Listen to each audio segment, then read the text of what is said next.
ஓம் முருகா போற்றி. ஓம் சரவண பவ. என் அன்பு குழந்தையே, உன் வாழ்க்கைக்கான பெரிய மாற்றம் வந்து கொண்டிருக்கின்றது. நான் சொல்வது போலவே நீ நடந்து கொண்டால் நிச்சயம் உன் வாழ்க்கை மாறும். உண்மையாகவே உனக்கு ஒரு நிலை மாற்றம் தேவை என்றால் பிறரது பிழைகளை நீ உதாசீனம் செய்துவிடு. வாழ்க்கையில் நிம்மதிக்கு வழி குறைவு, ஆனால் குழப்பத்திற்கு நிறைய வழிகள் உண்டு.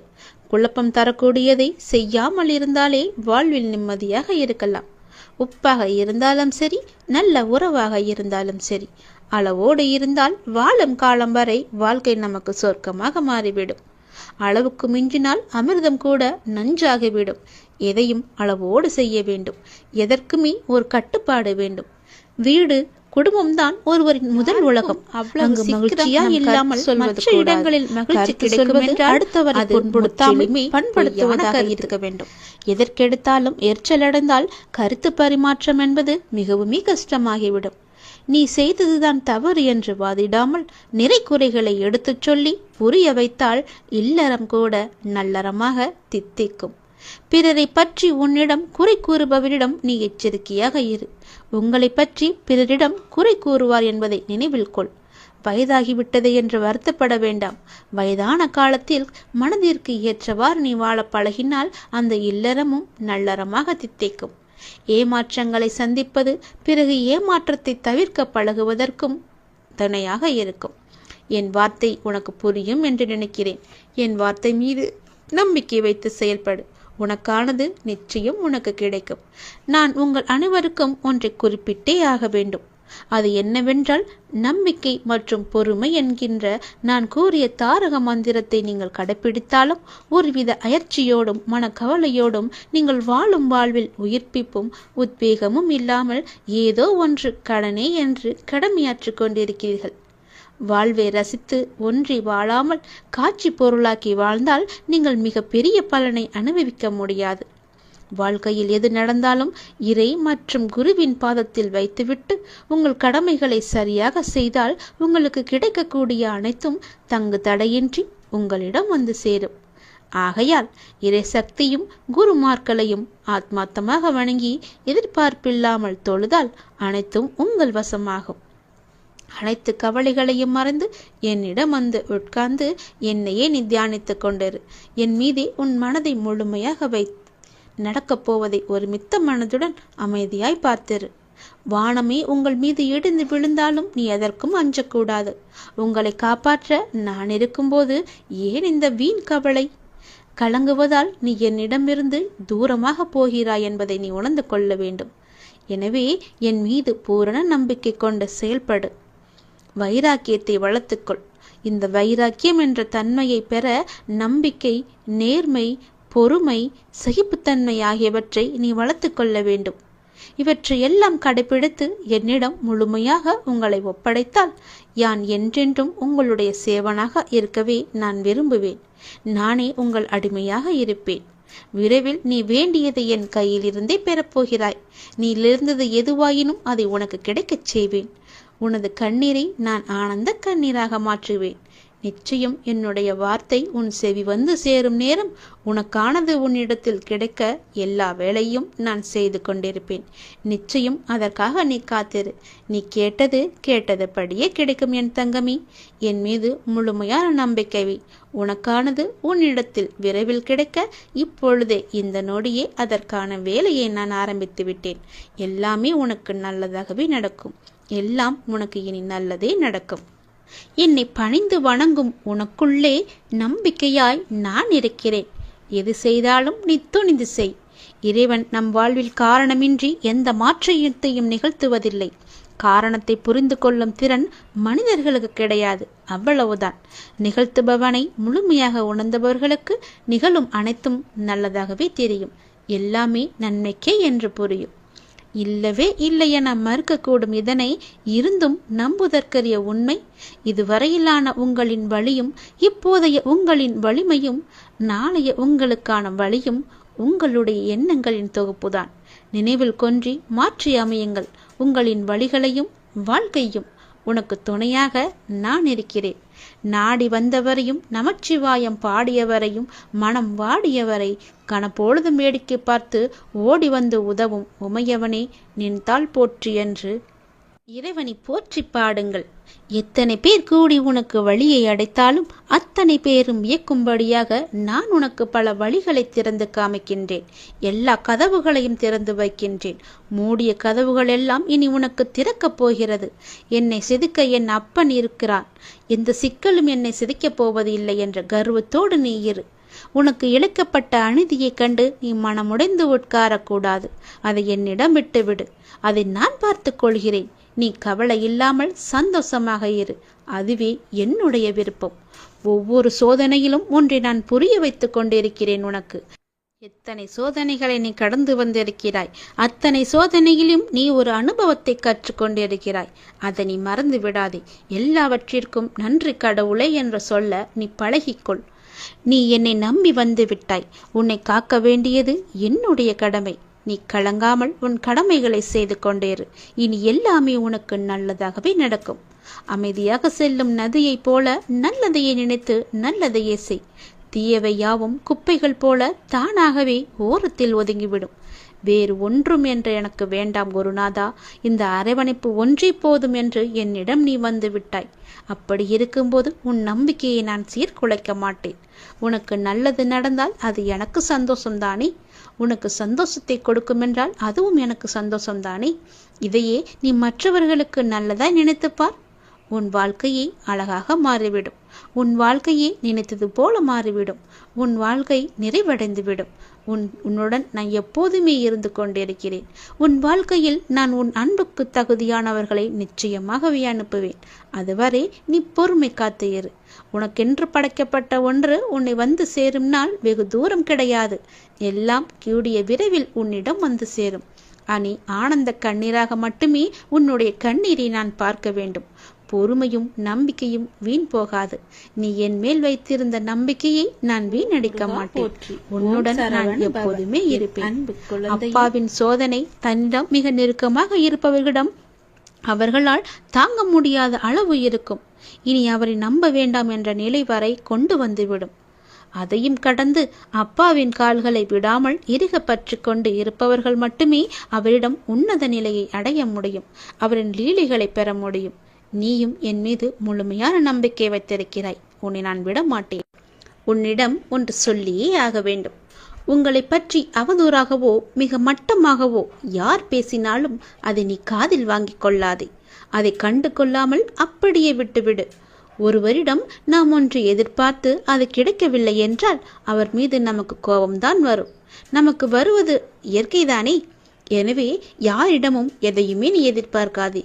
தனக்கு பிடிக்காத மனிதர்களை பற்றி நினைத்து கூட பார்க்கக்கூடாது. ஒரு நொடி கூட, ஒரு துளி அளவு கூட அந்த ஞாபகம் உன் மனதில் இருக்கக்கூடாது. அதனால் நமக்கு ஆத்திரமும் கோபமும் அடிக்கடி ஏற்படுவதை நாமே நமக்கு தவிர்த்து விடலாம். தன்னம்பிக்கை உள்ளவர்களை ஒருபோதும் அவதூறுகளாகவும் ஏச்சு பேச்சுகளும் பாதிப்பது கிடையாது. பிடிக்காத நபர்கள் செயல்களை பற்றி எண்ணம் வரும்போது அந்த எண்ணங்களுக்கு பெரிய பூட்டு போட்டு விடுங்கள். எந்த செயலையும் ஆரம்பிக்க செயற்படுத்த உங்களது மனம் தயங்கிக் கொண்டிருக்கின்றது. நீங்கள் செய்ய விரும்பும் காரியங்களை செய்வதிலிருந்து நீங்கள் அடிக்கடி உங்களை தடுத்துக் கொள்கிறீர்கள், பயப்படுகிறீர்கள். வாழ்க்கையை எப்போதும் ஒரு நிலையான போராட்டமாக எண்ணுங்கள். இந்த உலகம் ஒரு ஆபத்தான இடம் என்றால் வாழ முடியாதல்லவா? அப்படி நீங்கள் நினைக்கிறீர்கள். உங்களை விட ஏனைய அனைவரும் மகிழ்ச்சியாக இருக்கிறார்கள் என்று நீங்கள் நம்புகிறீர்கள்.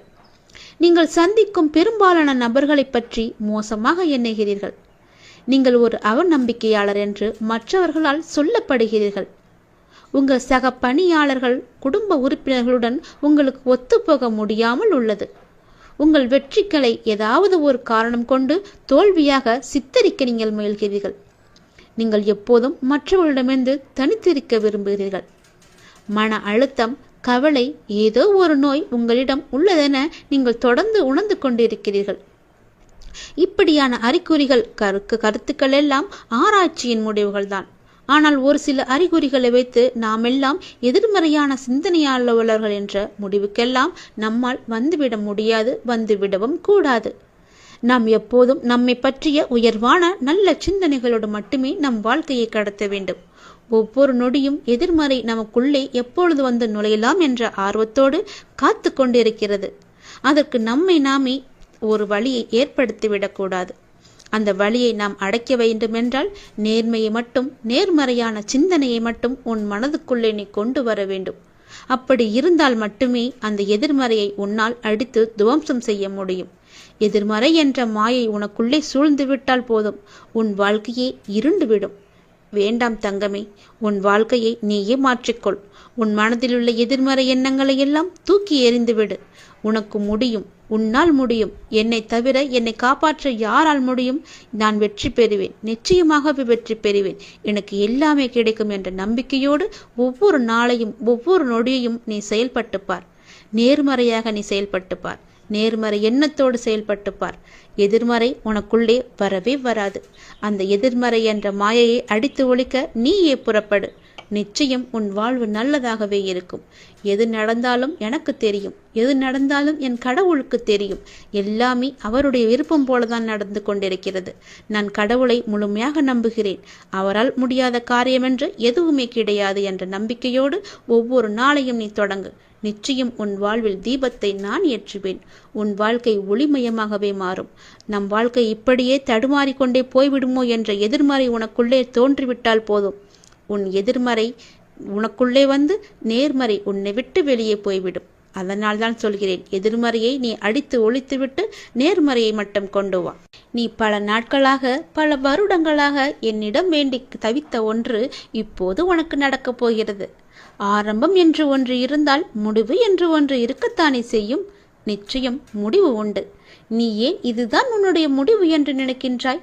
வருட கணக்காக நீ கூனி குறுகி புழுங்கி தவித்து அனுபவித்து வரும் மனவேதனைகள், துயரங்கள், துக்கங்கள், மனவலிகள், அவமானங்கள், அசிங்கங்கள் என எல்லாமே காணாமல் போக போகின்றது. வருடக்கணக்காக தினமும் நேரம் காலம் அறியாமல் என்னிடம் சாஷ்டங்கமாக விழுந்து பல மணி நேரம் கதறி அழுது வேண்டியது எல்லாம் எப்படி வீணாமல் போகும்? வீணாக போகாது தங்கமே. ஒவ்வொரு வினைக்கும் ஒரு எதிர்வினை உண்டு. நிச்சயம் ஒன்று உண்டு என்பது உனக்கு தெரியாதா? அதுவும் பல வருடங்களாக நான் அல்லவா உன்னை என் முன்னிலையில் அதையெல்லாம் செய்ய வைத்தேன். உன்னையும் ஒரு பக்கம் காப்பாற்றிக் கொண்டு வருகிறேன். நாம் எந்த ஜென்மத்திலோ செய்த பாவங்கள் தீர நாம் செய்யும் பரிகாரங்களை விடவும் வருட கணக்காக, அதுவும் மணிக்கணக்காக கண்ணீர் விட்டு கதறி அழுது வேண்டும் போது அதில் எல்லா பாவங்களும் முழுவதுமாகவே கரைந்துவிடும். இதை நான் அல்லவா உனக்கு அனுமதித்தேன். இதற்கிடையில் என்ன விக்னங்கள், தடைகள், தடங்கல்கள், தடுமாற்றங்கள் என எல்லாம் வந்தாலும் அவையெல்லாம் என்னோட பாதுகாப்புடன் தான் உனக்கு நடந்தன. என்ன உனக்கு பிறகு ஏன் கலக்கம்? உனக்கு நான் சமீபத்தில் கனவிலும் நினைவிலும் அப்பாவின் ரூபமாக, பல மனிதர்களின் மூலமாகவும் பிற உயிரினங்கள் மூலமாகவும் உனக்கு பிடித்த இறை ரூபத்திலும் தரிசனம் தந்து ஆசி வழங்கியதெல்லாம் எப்படி உனக்கு நடக்காமல் போய்விடும்? உன் கர்ம வினைகள் இனி எல்லாமே தீர்ந்துவிட்டன. நீ வெகு விரைவில் மகிழ்ச்சி பாதையில் செல்ல இருக்கின்றாய். உனக்கு நடக்கும் நன்மை எல்லாமே இனி தானாகவே உன் முயற்சி ஏதுமின்றி திடீரென்ற என்னுடைய நேரடி வருகையால், என்னுடைய கண்காணிப்பால் திடீரென்று உனக்கு நடக்கும். திடீரென ஒரு அழைப்பு வரும். திடீரென்று ஒரு மாற்றம் வரும். தினமுமே காத்து கொண்டிரு. அது எந்த நொடியும் எப்போது வேண்டுமானாலும் வரலாம். அந்த மாற்றமே உன் வாழ்க்கையை பெரிதாக மாற்றப் போகிறது. நல்லதாக அமையப் போகிறது. என்னுடைய நேரடி வருகையை கூட நீ காணலாம். அப்போது உன்னுடைய துயரங்கள், துக்கங்கள், கவலைகள், அவமானங்கள், அசிங்கங்கள், உன்னுடைய மன வலிகள் அனைத்துமே சூரியனை கண்ட பனி போல விலகப் போகிறது. உன் மனதில் மகிழ்ச்சி நிலை கொள்ளப் போகிறது. உன் வாழ்வில் இன்பம் நிலைத்து நிற்கப் போகிறது. நீ கேட்டதுபடியே உன்னுடைய வாழ்வில் சந்தோஷம் நிலைத்து நிற்க நான் உனக்கு அதை தரப்போகிறேன். அந்த மாற்றத்தை எதிர்நோக்கி நீ காத்திரு. உன் வாழ்வில் நிரந்தரமாகவே கூடிக்கொள்ளும் சந்தோஷத்தை பெற நீ தயாராக சந்தோஷமாக இரு. அதை பெற்றுக்கொண்டு என்னை பார்க்க நீ விரைந்து வா. உன் வாழ்வில் நடக்க முடியாது என்று நினைத்த விஷயங்கள் எல்லாம் என்னுடைய ஆசையால், என்னுடைய கிருபையால் நான் உனக்கு நிகழ்த்தி காமிக்கப் போகின்றேன். நீ சந்தோஷமாக வாழப் போகிறாய். எனக்கு எல்லாமே தெரியும், என் அப்பாதான் என்று நீ இருக்கும்போது உன்னுடைய நம்பிக்கையை நான் வீணடிக்கவே மாட்டேன். கவலையின்றி சந்தோஷமாக இரு. நீண்ட நாட்களாக, நீண்ட வருடங்களாக எனக்கு முன்னால் அழுத கண்ணீர் வீண் போகவில்லை. இனி உன் கண்ணில் ஆனந்த கண்ணீரை நான் பார்க்க போகின்றேன். நீ சந்தோஷமாக வாழ என்னுடைய ஆசையை நான் உனக்கு எப்பொழுதோ ஆரம்பித்து விட்டேன். இனி உன் வாழ்வு நன்றாகவே இருக்கும். நீ நன்றாகவே இருப்பாய். உன் எதிர்காலம் மிக சிறப்பாகவே இருக்கும். ஒவ்வொரு நாளும் உனக்கு இன்பமாக மட்டுமே இருக்கும். எப்பொழுது நீ நல்லது செய்ய வேண்டும் என்று உன் மனதில் நினைத்தாயோ அந்த நொடி முதலே உன் வாழ்வில் நல்லது தொடங்கிவிட்டது. இனி எல்லாம் உனக்கு நல்லது மட்டுமே நடக்கும். இந்த அப்பாவின் ஆசையோடு மிகவும் நன்றாகவே இருப்பாய். சந்தோஷமாக இரு, சந்தோஷமாகவே வாழ். உன்னுடைய வாழ்க்கையில் நீ நல்லதை மட்டுமே அறுவடை செய்ய போகிறாய். நன்மைகளை அறுவடை செய்ய சரியான நேரத்தில் சரியானதை செய்யுங்கள். வாழ்க்கை என்பது ஒரு அழகிய பயணம். நல்லதாக இருக்கட்டும், கெட்டதாக இருக்கட்டும், அது நகர்ந்து கொண்டே இருக்கும். நீங்களும் நகர்ந்து கொண்டே இருங்கள். இன்பம் வந்தால் ரசித்து கொண்டே செல்லுங்கள். துன்பம் வந்தால் சகித்து கொண்டே செல்லுங்கள். எங்கேயும் நீங்கள் தேங்கி விடாதீர்கள். தேங்கினால் துயரம், வாடினால் வருத்தம். நிற்காமல் ஓடுவதே நமக்கு பொருத்தமாக இருக்கும். ஓடுங்கள். நதியாக வளைந்து நெளிந்து உங்கள் இலக்கை அடையும் வரை ஓடிக்கொண்டே இருங்கள். இடைவிடாது வணங்கியும் இன்னல் தீரவில்லை என்கின்றாய். தேவைக்கு வணங்காதே, நீயே தேவை என்று வணங்கு. அப்படிதான் வணங்க வேண்டும். அப்படி வணங்க வேண்டும் என்பதை நீ உணர்ந்து கொள். மனம் சஞ்சலம் அடிக்கடி தோன்றினால் மனம் தெளிவாக இருக்கிறது. எடுக்கிற முடிவுகள், போகிற பாதை என எதுவுமே சரியாக இருக்காது. ஆகவே எப்போதும் குழப்பத்தில் இருக்க வேண்டியிருக்கும். இதை முதலில் நாம் மாற்ற வேண்டும். இதற்கு அற்புதமான ஒரு உபாயத்தை தான் நான் கூறப்போகிறேன் உனக்கு. முதலில் உன் மனதை ஏதாவது ஒன்றின் மீது நீ செலுத்திவிடு. உனக்கு எதன் மீது அதிக பிரியம் உண்டோ அதன் மீது மனதை செலுத்து. அப்போது மனம் குவிய ஆரம்பிக்கும். உன் பிரச்சனைகள் எல்லாமே தீர்ந்துவிடும். நீங்கள் கடவுள் மீது உங்கள் மனதை நீங்கள் செலுத்தினால் போதுமானது. அவரே இறக்கப்பட்டு உங்கள் மனதை அமைதி நிலைக்கு கொண்டு வந்து விடுவார். அப்போது உங்களுடைய மனமானது நிச்சயம் அமைதியடையும். இங்கு இன்னொரு உண்மையினையும் நீங்கள் தெரிந்து கொள்ள வேண்டும். எத்தகைய பிரச்சனையாக இருந்தாலும் அது அப்பாவின் அனுமதியோடு தான் வாழ்க்கையில் நுழைகிறது.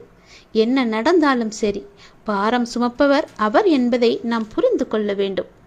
பாரம் சுமப்பவர் அவரே என்று நீ தெரிந்து கொள்ள வேண்டும். அவருக்குத்தான் மூச்சிறைப்பு ஏற்பட வேண்டும். நீ எதற்காக இப்படி பெருமூச்சோடு இருக்கிறாய்? நாம் அவரோடு ஒப்பிட்டு பார்த்தால் நாம் சும்மாகத்தான் நடந்து கொண்டிருக்கிறோம். எனவே நீ கவலைப்படுவதை விட்டுவிடு. ஏனென்றால் உன்னுடைய பாரம் முழுவதுமாகவே அவரோட தோள் மீது இருக்கின்றது. அப்ப பாரத்தை சுமப்பது அவர்தானே? நீ நம்பிக்கையாக இருக்கும் கடவுள்தானே? பிறகு எதற்காக உன் சுமையை அவர் மீது இறக்கி வைத்துவிட்டு நீ நின்றாக தானே இருக்க வேண்டும்? அதை உன்னால் செய்ய முடியவில்லை. அவர் மீது நம்பிக்கை இல்லாத காரணத்தினால் மட்டுமே அந்த சுமையை அவர் மீது இறக்கி வைத்தும் நீயும் மீண்டும் சுமந்து கொண்டிருப்பது போல கற்பனை உலகில் இருக்கின்றாய். அதனால் கற்பனையை தூக்கி தூர ஏறி நீ அவர் மீது எப்போது எல்லாமே அவர்தான் என்ற நம்பிக்கையோடு இருந்தாயோ அப்போதே உன்னுடைய கடமை, பொறுப்பு எல்லாமே அவருடைய தோளில் ஏறிவிட்டது. இறைவன் பார்த்து கொள்வார். இறைவனுக்கே அந்த பொறுப்பு இருக்கிறது. அவரே உன்னுடைய பாரத்தை சுமந்து கொண்டிருக்கிறார். நீ தேவையில்லாமல் இந்த பாரத்தை சுமந்து உன்னுடைய வாழ்க்கையில் உள்ள நிம்மதியை நீ இழந்து விடாதே. எனவே நீ கவலைப்படுவதை விட்டு விடுங்கள். என்ன நடந்தாலும் என்னையும் என் பாரத்தையும் சுமப்பவர் அவர் என நினைத்து அப்பாவின் மீது சுமையினை ஏற்றி வைத்துவிட்டு பிரச்சனையை உடனடியாகவே நீ மறந்து விடுங்கள். பொறுமையுடனும் நம்பிக்கையுடனும் இருங்கள். அப்பாவின் செயல்கள் வெளிச்சத்திற்கு வரும் நாளை எதிர்பார்த்து காத்திருந்தால் நிச்சயமாகவே உன்னுடைய பிரச்சனை எல்லாமே தீர்ந்துவிடும். கண்டிப்பாக இது நடந்தே தீரும். உன்னுடைய பாரம் முழுவதும் என் மீது சுமத்து விட்டாய் என்ற நம்பிக்கையோடு உன்னுடைய நாளை, ஒவ்வொரு நாளையும் புனித நாளாக தொடங்கு. நிச்சயம் உனக்கு நன்மை கிடைக்கும். உன்னை அவமதிப்பவரை கண்டு ஒருபோதும் விரக்தியடையாமல் நீ இருக்க வேண்டும். ஏனென்றால் நீ அவர்களை அதிர்ச்சியடையும் அளவுக்கு அசாதாரண சக்தியுடன் வளர்ந்து அவர்கள் முன்வந்து நீ நிற்கப் போகின்றாய். உனக்காகவே எல்லாவற்றையுமே நான் தயார் செய்துவிட்டேன். இனி உன் வாழ்வு எல்லாமே நல்லதாகவே நடக்கப் போகிறது. முன்னேற்றமே இல்லாமல் இருக்கிறது என்ற மனோபாவத்தை நீ விட்டொழி. இனி ஒவ்வொரு வாழ்க்கையில் ஒவ்வொன்றாக முன்னேற்றம் மட்டுமே இருக்கப் போகிறது. ஒவ்வொரு நொடியும் முன்னேற்றம் மட்டுமே நடக்கப் போகிறது. முன்னேறுவது எப்படி என்று நீ எதிர்பார்க்காதே, கவலைப்படாதே. நான் அதற்கான வழியை காமிக்கின்றேன். கவலைகளை எல்லாம் புறந்தள்ளி ஆளுமையை தரும் தன்னம்பிக்கையை நீ ஆடையாக அணி. எளிதானதை நோக்கிச் செல்லாதே, சரியானதை நோக்கிச் செல். வாழ்க்கை ஒரு அழகான பயணம். அதை மகிழ்வாய் வாழ நீ முயற்சி செய். உனக்கு துணையாக உன்னுடைய அப்பா நான் இருக்கின்றேன். நன்றி கடன் மறவாதி. நமக்கு ஒரு துன்பம் வந்ததற்காக அதை போக்குவதற்காக நம் அப்பாவிடம் தஞ்சம் அடைகின்றோம். அதனை வெகு இலகுவாகவே அப்பா தீர்த்து வைக்கின்றார். நாம் அதோடு மட்டும் இருந்து விடாமல் அப்பாவிடம் நன்றி கடன் செலுத்தவும் வேண்டும், செல்லவும் வேண்டும். இதற்காக அப்பா எதையுமே நம்மிடம் எதிர்பார்க்க மாட்டார். ஒரு முறை அவரை சென்று நீ தரிசனம் செய்துவிட்டு வா, நல்லதே நடக்கும்.